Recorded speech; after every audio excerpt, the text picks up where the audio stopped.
का आगाज करेंगे अदालती खबर से। इंसदादे दहशतगर्दी अदालत इस्लामाबाद में इमरान खान की जुडिशल कॉम्प्लेक्स आमद का जिक्र हुआ।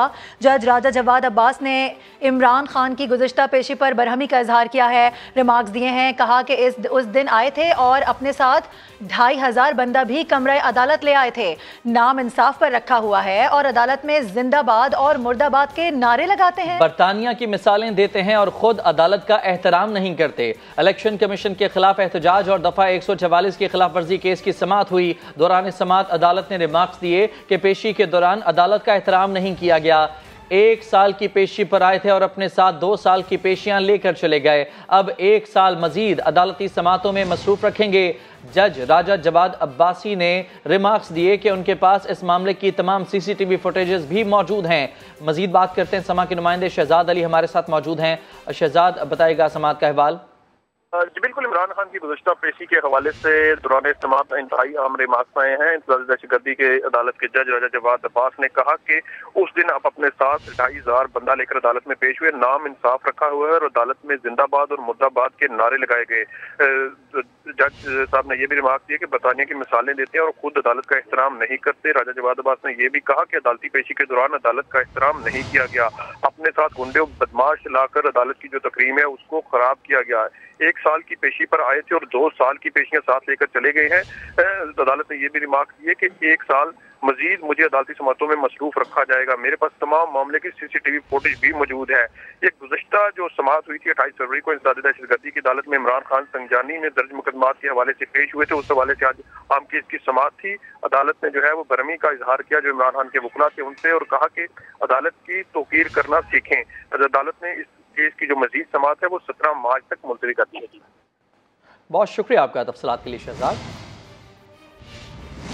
आगे बढ़ते हैं और आपको बताएं कि PTI रहनुमा फवाद चौधरी की मुबैना ऑडियो लीक सामने आई है।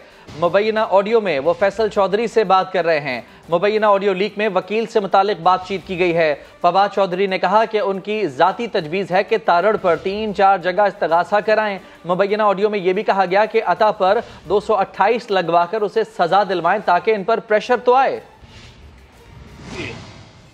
हाँ जी, अच्छा मैं क्या वो अपना ना कि मेरी कोई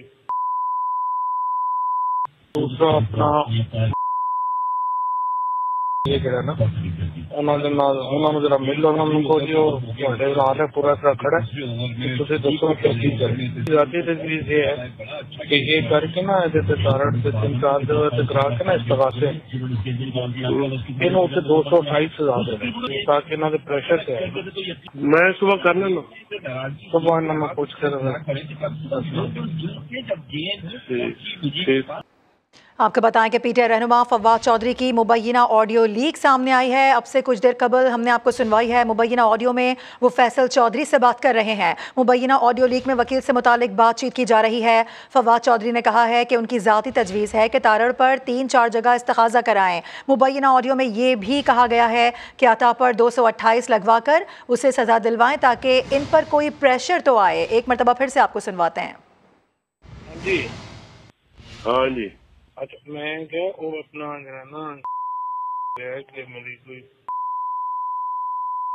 दूसरा अपना ये कह ना उन्होंने जरा मिल उनको जो नाल है पूरा तरह खड़ा तुझे दोस्तों जाती तजवीज़ ये है कि ये करके ना जैसे तारड़ से 3-4 जगह करा के ना इस्तगासे इन्हों से 228 हजार ताकि इन्होंने प्रेशर से मैं सुबह करना ना सुबह इन्होंने पूछ कर और इसी पर फवाद चौधरी का रद्द अमल भी सामने आ गया है। उन्होंने ट्वीट किया है और लिखा है कि एक और जाली ऑडियो उनके नाम से मार्केट में फेंक दी गई है। इस ऑडियो का उनसे कोई ताल्लुक नहीं है। ट्वीट फवाद चौधरी की जानिब से किया गया है। इस वक्त हम आपको दिखा भी रहे हैं। इस मामले पर रद्द अमल देते हुए उनकी जानिब से इस ट्वीट में कहा गया है कि एक और जाली ऑडियो उनके नाम से मार्केट में फेंक दी गई है। इस ऑडियो का उनसे कोई ताल्लुक नहीं।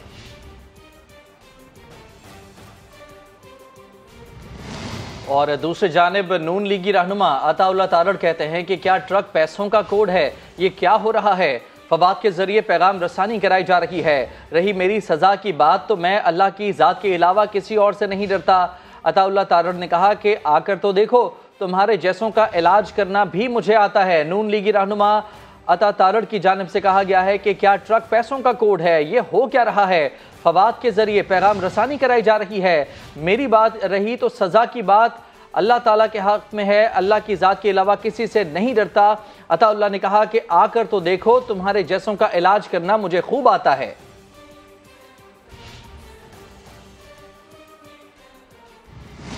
अभी आपको बराह रास्त ले चलेंगे। वज़ीर आला सिंध मुराद अली शाह तकरीब से खिताब कर रहे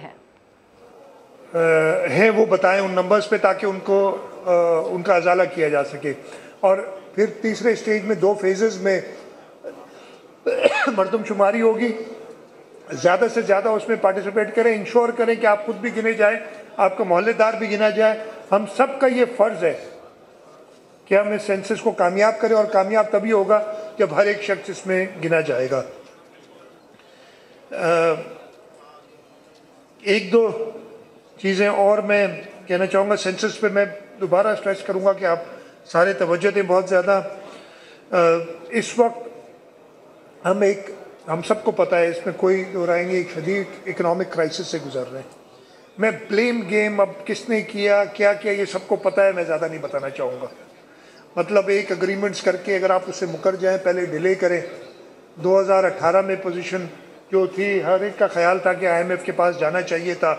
पहले कहा कि जी हम IMF के पास नहीं जाएंगे, फिर पता नहीं कितने फाइनेंस मिनिस्टर्स बदले, और फिर IMF के पास गए, उनकी सख्त शराइत मंजूर की, और मंजूर करने के बाद जब पॉलिटिकल फ़ायदा लेना चाहा जो नहीं मिलना था, तो उनको भी आपने पीछे छोड़ दिया। और इस हुकूमत जब आई, और ये आपको पता है पहले दिन से प्राइम मिनिस्टर साहब ने और हम सब ने कहा था, हमें पता है कि हम शदीद क्राइसिस में आ रहे हैं, लेकिन हमें चॉइस लेनी है कि क्या मुल्क को और डुबोना है या हम अपनी सियासी तरजीहात को आगे रखें। और बड़ा आसान था ना, साल एक गुजर जाता, वो तबाह कर रहा था मुल्क को, और तबाह होता मुल्क, लोगों के पास और चॉइस ही नहीं होते, पाकिस्तान पीपल्स पार्टी वापस आ जाती।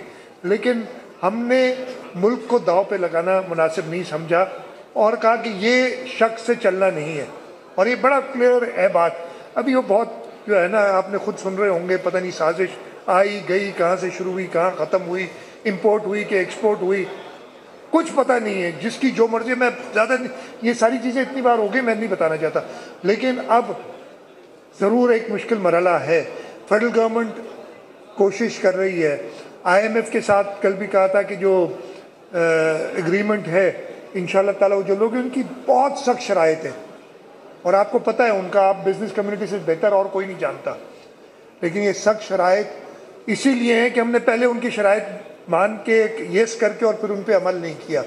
वो बड़े बहरी हैं, वो एक हर चीज़ को दे मेकिंग श्योर कि वो सारे टीज़ क्रॉस और सारे आईज़ को डॉट करें आप। इसलिए देर लग रही है। हम सब ने इकट्ठा रहना है मुश्किल वक्त में। इस वक्त बिज़नेस कम्युनिटी पूरे मुल्क के ऊपर एक प्रॉब्लम आया है, लेकिन हम सब ने साथ मिल के इसको जो है इस पे हमने काबू पाना है। मैं शुक्रगुजार हूँ कि CCI का कि मुझे आज यहाँ दावत दी। जैसे मैंने कहा, मुझे खुशी हुई है। मैं जो सारे ऑर्गेनाइजर्स हैं, ज़ुबैर मोतीवाला साहब हो गए, तारिक यूसुफ हो गए, तौसीफ साहब हैं, हारिस अगर साहब हैं, इदरीस साहब हैं, KCCI की मैनेजिंग कमेटी है, बिजनेस कम्युनिटी के मेंबर्स हैं, आप सबका मुबारकबाद देता हूँ। और मुझे पूरी उम्मीद है कि ये 3 दिन की जो एग्ज़िबिशन है आपकी हर दफ़े की तरह कामयाब होगी, despite the economic problems that we have. आपने इस एक्सपो का इनेकाद किया है, और I am grateful once again to the countries who've come here. Sri Lanka is here. We hear Sri Lanka about so many other things, but their exhibitors are here and they're promoting their country. This is a lesson for us. हम तो बड़ा negatively सोच रहे होते हैं आजकल, और गलत किस्म के। Sri Lanka again is a resilient country. They'll come out of this. Pakistan will come out of this problem. We've had more severe problems in the past. Terrorism was such a scourge. We've overcome terrorism. Yes, the recent events on our western borders have created a problem, but we are very aware of them. The federal government, the provincial governments, the armed forces, the intelligence agencies, all aware of the issues, and we are sitting together. The change is that we are sitting together and resolving those issues. What I just said earlier was, in 3.5 years, from August of 2018 till April of 2022, there was not a single Law and Order Apex Committee meeting which I attended as the Chief Minister of Sindh. So at least the provinces are being invited, they are sitting together with the federal government, all the intelligence agencies, the armed forces are there, and inshallah ta'ala, together with the people of Pakistan, we will overcome this terrorism issue. Together with the people of Pakistan, we will overcome the economic crisis that we are facing. And inshallah ta'ala, Pakistan will rise. It will rise much higher than what it was. And together we will do it. So once again, wishing all the success to the exhibitors here, to the participants, and to the resilient people of Karachi who are going to come visit this exhibition. I know they...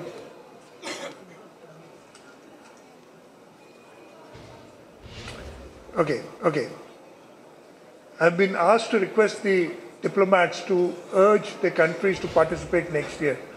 And inshallah ta'ala, I'm sure Iran will definitely participate, I can say without saying, and next year, this inshallah, the My Karachi event, 19th event will be held in 2024, and we would like to see many more countries participating in this, and I'm sure when your exhibitors come here, the city is has a population of 25 million plus.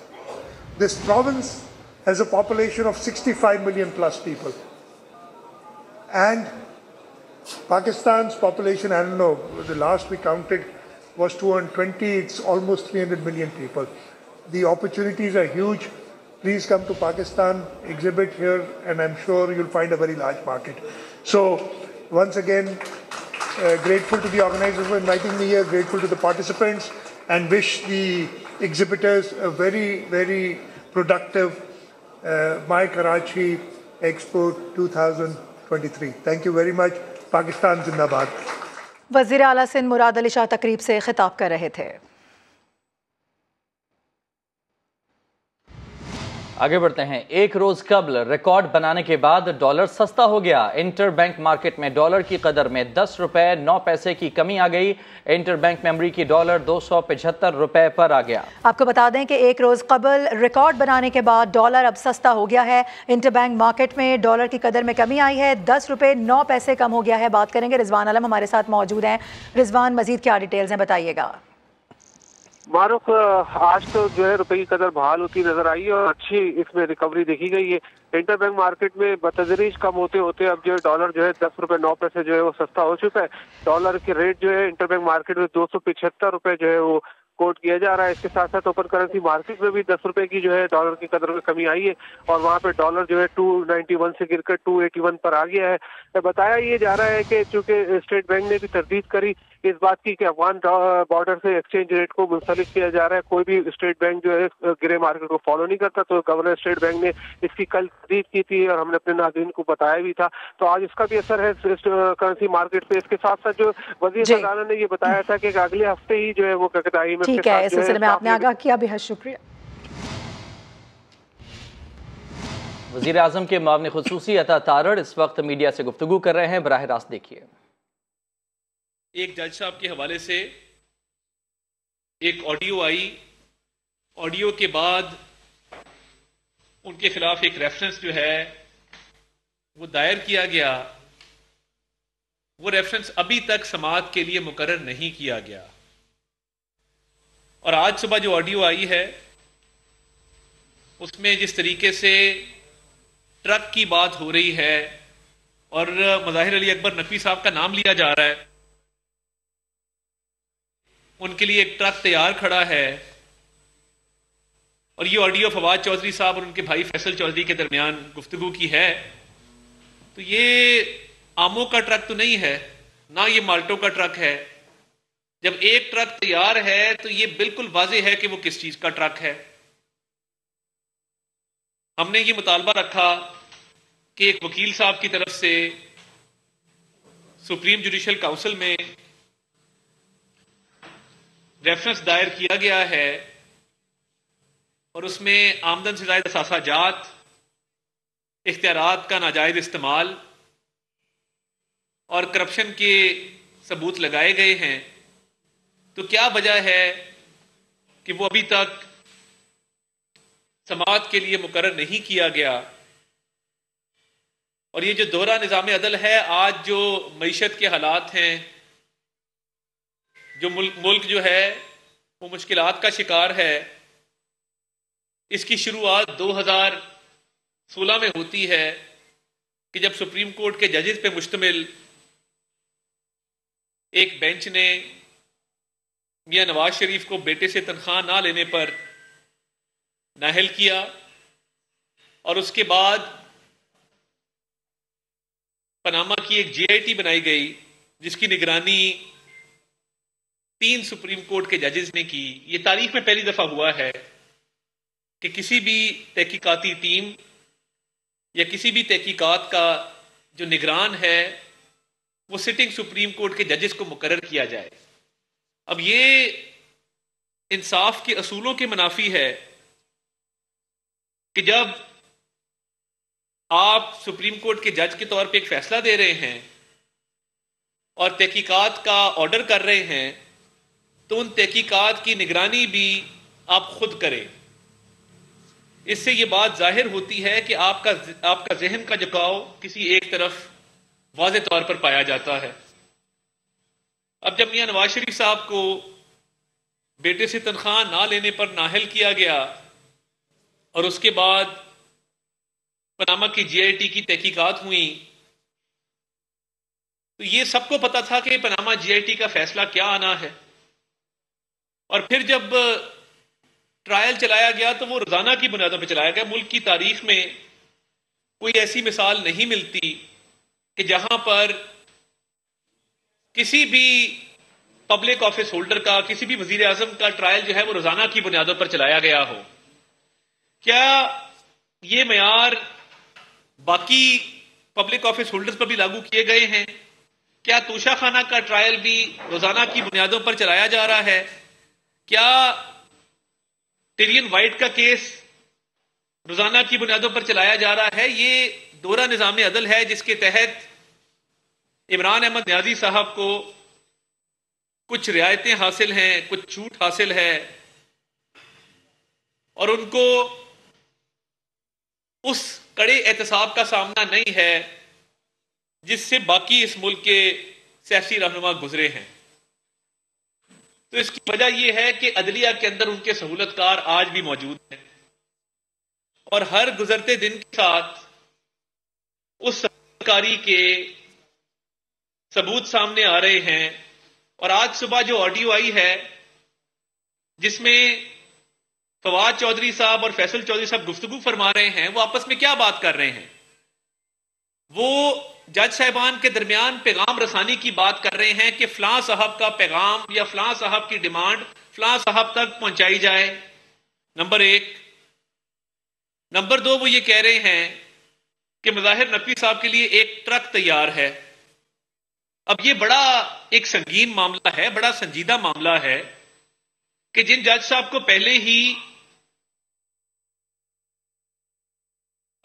जिनके खिलाफ supreme judicial council का एक reference दायर हो चुका था जिसमें आमदन से ज्यादा असासे लाहौर कैंट के उस प्लॉट की बात हुई, 4 कनाल का वो प्लॉट जिसकी कीमत 40 करोड़ है मगर वो 10 करोड़ में खरीदा गया और जिससे खरीदा गया उसने एक दिन पहले वो खरीदा था, तो लेयरिंग की गई, उसका कोई ना जवाब पेश किया गया है, ना उसकी कोई सफाई दी गई है। और ये देखें, हमारा मुतालबा बिल्कुल सिंपल है कि ये रेफरेंस सुप्रीम जुडिशल काउंसिल में समाअत के लिए मुकर्रर किया जाए, क्योंकि ये अब तक मुकर्रर नहीं किया सका और ये ताखीर का शिकार है। मामलात मजीद संगीन हो रहे हैं और आज की ऑडियो में वो ट्रक का जिक्र, अब ये कोई आमों का ट्रक तो नहीं है, ये बिल्कुल वाज़ेह है कि ये किस चीज का ट्रक है। और मैं सोशल मीडिया पे देख रहा हूं एक रकम का जिक्र हो रहा है कि ये ट्रक जो है ये एक मखसूस रकम के लिए कोड वर्ड के तौर पे इस्तेमाल किया गया। ये इंतहाई अफसोसनाक है कि फवाद चौधरी साहब पैगाम रसानी भी कर रहे हैं एक अदालत और दूसरी अदालत के माबैन, और उसमें अपना सियासी असर रसूख भी इस्तेमाल कर रहे हैं। और एक जज साहब जिन पे पहले ही इल्जामात हैं, जिनके खिलाफ रेफरेंस आ चुका, जिनके खिलाफ पाकिस्तान बार काउंसिल और सूबाई बार काउंसिल्स की मज़म्मती करारदादें आ चुकी, उनके हवाले से बात हो रही है कि उनके लिए एक ट्रक तैयार है।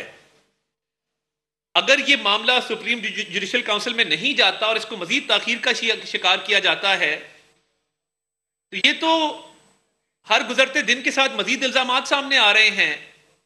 और जो पार्टी बात कर रही है, मरियम नवाज शरीफ साहिबा बात कर रही हैं दोहरे निज़ाम अदल के हवाले से, तो फिर ये तो बात बिल्कुल वाज़ेह हो जाएगी कि अदलिया में ऐसे लोग मौजूद हैं जो इमरान अहमद न्याजी के सहूलतकार हैं और उसको वो सहूलियात मुयसर हैं जो बाकी सियासी पार्टी के रहनुमाओं को नहीं है। उसकी बेल हो तो उसको टाइम दिया जाता है कि सुबह दोपहर शाम, फिर कई दिन गुजर जाते हैं, फिर कहा जाता है कि आपको कब आपकी सहूलत है, आप कब तशरीफ ला सकते हैं, सुबह आ जाइए, दोपहर आ जाइए, शाम आ जाइए। तो क्या वजह है कि काजी फायद ईसा साहब की अहलिया को तो कटहरे में खड़ा किया गया, मगर ये ऑडियो दर ऑडियो आने के बाद, लाहौर के प्लॉट के सबूत आने के बाद, अकाउंटों की डिटेल्स आने के बाद भी मज़ाहिर अली मुआविन खुसूसी अता तारड़ इस वक्त प्रेस कॉन्फ्रेंस कर रहे हैं। उन्होंने कहा कि आज मुल्क मुश्किलात का शिकार है। आज जो ऑडियो लीक आई है उसमें किस ट्रक की बात हो रही है। सुप्रीम कोर्ट बेंच ने पनामा JIT की निगरानी की, तहकीकात की निगरानी खुद करके जहन का झुकाव एक तरफ दिखाया गया।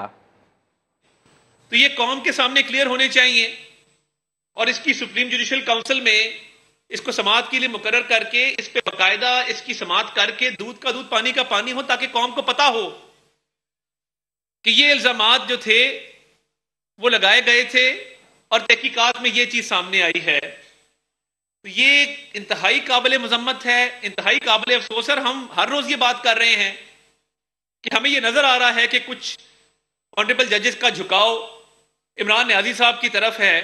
तो आज की ऑडियो और पिछली ऑडियो को मिलाएं कि मोहम्मद खान भट्टी जो कल ईरान की सरहद पार करने की कोशिश में, फरार होने की कोशिश में गिरफ्तार हुए, उनके साथ एक ऑडियो थी। और आज जो ऑडियो आई है, फवाद चौधरी साहब को कहने के लिए कुछ नहीं बचा और हमें सजा दिलवाने की बात की जा रही है। सहूलतकारी की इंतहा देखें कि वो पैगाम दे रहे हैं कि इस्तगासा दायर किया जाए और 228 की कार्रवाई करके सजा दिलवाई जाए ताकि PMLN पे प्रेशर डाला जाए। ये इंतहाई अफसोसनाक है। और इस मुल्क में अगर ये दोहरा निज़ाम अदल रहा तो हालात मजीद खराब होंगे। और मैं पहले भी कह चुका कि उन जज साहबान का क्या कसूर है जो ईमानदारी के साथ, फर्ज शनासी के साथ हक हलाल की रोजी रोटी कमाते हैं। पूरे इदारे को खुदारा दागदार मत कीजिए, पूरे इदारे पर यह दाग मत लगने दीजिए। अगर एक शख्स के खिलाफ इल्जामात आए हैं तो उसकी तहकीकात करने में क्या हर्ज है। और देखिए कि यह तोशा खाना का ट्रायल फर्द जुर्म आज तक आयद नहीं हो सकी। मियां नवाज शरीफ का केस था, रोजाना की बुनियादों पे बाकायदा उसकी समाअत होती थी, सुप्रीम कोर्ट के जजेस को निगरान मुकर्रर किया जाता था। आज एक लाडला है जो अदालतों को डिक्टेट करता है, जो अदालतों पे हमले करता है, जो मुसल्लह जत्थों के साथ अदालतों के हाथे में खड़ा होता है और अपनी मर्जी से आता है, मर्जी से जाता है। अरबों रुपए की चोरी है तोशा खाना में, नाकाबिले जमानत वारंट जारी हो चुके हैं, 7 तारीख को समाअत के लिए मुकर्रर है। ये कितनी दफा फर्द जुर्म आयद होने से इसको बचाया जाएगा, कितनी दफा टिरियन जेड वाइट केस में तारीख ली जाएगी। और इसको तारीख क्यों मिलती है? मियां नवाज शरीफ को तो तारीख नहीं मिलती थी। यानी ये बदउनवान भी है, ये बदनीयत भी है, इस पे अरबों रुपए के चोरी के इल्जामात हैं, बेटी को डिक्लेयर नहीं किया हुआ, फिर भी दंदनाता फिरता है इस मुल्क में। वो अदलिया का कंधा इस्तेमाल कर रहा है और उसके लोग एक मुअज़्ज़ज़ जज का नाम लेकर लोगों को डरा धमका भी रहे हैं और ट्रकों की बातें भी इस मुल्क में शुरू हो गई हैं। तो ये इदारा मुकद्दम है, मोहतरम है और इसने इंसाफ लोगों को फराहम करना है। मगर अगर ये मामलात रहे तो लोगों का फिर निज़ाम अदल से एतबार उठ जाएगा, मुकम्मल तौर पे उठता जा रहा है दिन ब दिन, मगर मुकम्मल तौर पे उठ जाएगा। और जब निजाम अदल से लोगों का एतबार और एतमाद उठ गया तो लोग आपस में फैसले किया करेंगे, फिर गली मोहल्लों, सड़कों पे, चौक चौराहों में फैसले हुआ करेंगे। और ये सिर्फ इसलिए है कि एक शख्स, उसको प्रोटेक्शन दी जा रही है, मुजाहिर अली अकबर नकवी साहब को। कोई उनके खिलाफ कार्रवाई करने को तैयार नहीं, कोई उनका केस सुप्रीम जुडिशल काउंसिल में लगाने को तैयार नहीं। हमारे यहां वजीराबाद में मुदस्सिर नजीर और एहसन बेगुनाह लोग गिरफ्तार होते हैं। गुलाम महमूद डोगर JIT में उनका नाम डालता है, उनकी जिस तरह बेल होती है गजब खुदा का। और दूसरी तरफ इमरान अहमद न्याजी है कि वो अपनी मर्जी से बेल डिक्टेट करवाता है कोर्ट को। उनका क्या कसूर है कि वो बासर नहीं है, वो ताकत नहीं रखते, जिसकी लाठी उसकी भैंस। ये तहरीक इंसाफ नहीं, ये तारीक इंसाफ है। इसने तारीक कर दिया है इंसाफ के निजाम को, इस तारीक इंसाफ ने। और अब अपने अदलिया में बैठे सहूलतकारों के जरिए इस मुल्क में बदअमनी फैला रहे हैं, इस मुल्क को गैर मुस्तहकम करना चाहते हैं। और ये ट्रक वाला इल्जाम देखें, पिछली दफा भी जब मोहम्मद खान भट्टी की ऑडियो आई कोई नोटिस नहीं लिया गया। वाज़े तौर पे परवेज इलाही साहब जज साहब के घर पे बैठे हैं, असासे सामने आ गए, कागज सामने आ गए, प्लॉट सामने आ गया। और आज जब ये ट्रक की बात की जा रही है, और एक ट्रक को मैं आपको दोबारा बता रहा हूं कि उसको बतौर एक रकम के कोड वर्ड में पेश किया गया है। सोशल मीडिया भरा पड़ा है कि एक ट्रक किसी रकम का कोड वर्ड है। तब जब एक ट्रक तैयार है और हमें सजाएं दिलवाने की बात हो रही है और जज साहब का नाम लिया जा रहा है, फवाद चौधरी साहब ने नकवी साहब का नाम लिया, मैं तो नहीं। क्या इस केस की तहकीकात होना, क्या सुप्रीम जुडिशल काउंसिल का इजलास बुलाया जाना, क्या ये इन हालात में जरूरी नहीं हो गया? या सिर्फ सियासतदानों के लिए सजाएं रह गई हैं? आप स्याह करें, सफेद करें, हम सरनिगू हैं, सरे तस्लीम खम है आपके सामने। तो ये इंसाफ जो है ये सिर्फ सियासतदानों के साथ होगा? क्या आपके साथ बैठे एक ऑनरेबल जज जिस पे संगीन इल्जामात हैं वो तहकीकात का सामना नहीं करेंगे? क्या आइन के अंदर एक सुप्रीम कोर्ट के जज के खिलाफ? अता तारड़ मीडिया से गुफ्तगू कर रहे हैं। उनका ये कहना था कि क्या तौशा खाना का ट्रायल रोजाना की बुनियाद पर हो रहा है? सबको पता था कि पनामा JIT का फैसला क्या आना है। तहकीकात की निगरानी खुद करके जहन का झुकाव एक तरफ दिखाया गया।